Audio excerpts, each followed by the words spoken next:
Why the Mind Won't Move, the Movement Series Part 1, from the Mechanics of Cognition, by the Mercer Journal. You know what to do, you've already decided, and still nothing happens. You sit down, you open the file, you pick up the tool, you get close, and then something small happens. You pause, you hesitate, you check something first, you adjust, you reread, you shift your attention for only a second, and just like that, the moment passes. No decision to stop, no clear interruption, no failure you can point to, just a quiet break in movement.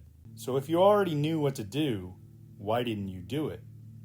Most of the usual answers don't hold up very well. Lack of discipline, lack of motivation, laziness, poor time management. They all assume something is missing in the person. But in most of these cases, nothing obvious is missing. You understand the task, you care about the outcome, you intend to follow through, and still, action breaks. This is not a knowledge problem. It's not even a motivation problem, at least not in the way it's usually framed. It's a movement problem, and the failure point is much smaller than it looks. Not the whole task, not the whole day, not the plan, a single moment. The moment where action is about to begin or continue and doesn't. The cursor is blinking, the tool is in your hand, you're right there, and then something shifts. You don't start, or you don't continue, or you step away just long enough to lose the thread. That's the moment that matters. Action doesn't fail randomly. It fails right there. And what's happening in that moment is not a character flaw. It isn't laziness showing up. It's a trade. The task carries friction. Sometimes it's obvious. Stress, pressure, uncertainty, boredom. Sometimes it's subtle, just a faint resistance. But it's there. And when you step away from the task, even slightly, that feeling, that friction drops. Relief is immediate. So the system makes a simple comparison. Movement carries discomfort forward. Relief removes it right now. Relief is easier, and the system learns quickly. Friction appears, you delay, you avoid, the feeling drops.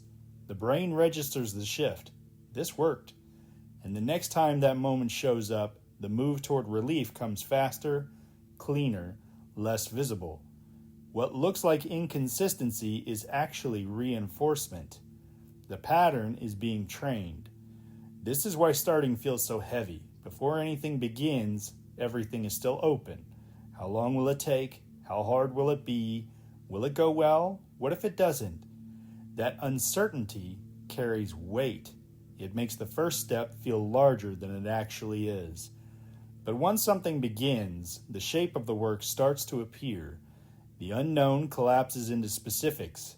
You get feedback, you adjust, you move. Continuation becomes easier than initiation. The hardest part isn't doing the work, it's ignition. Once something is moving, it tends to keep moving. Now, there are a few things that make that ignition point harder than it needs to be.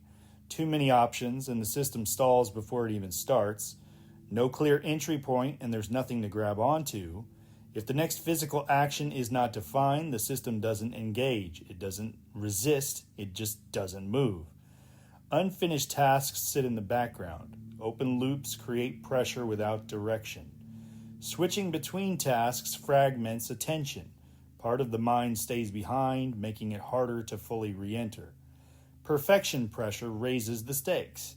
What could be a simple first move becomes something that has to be done right.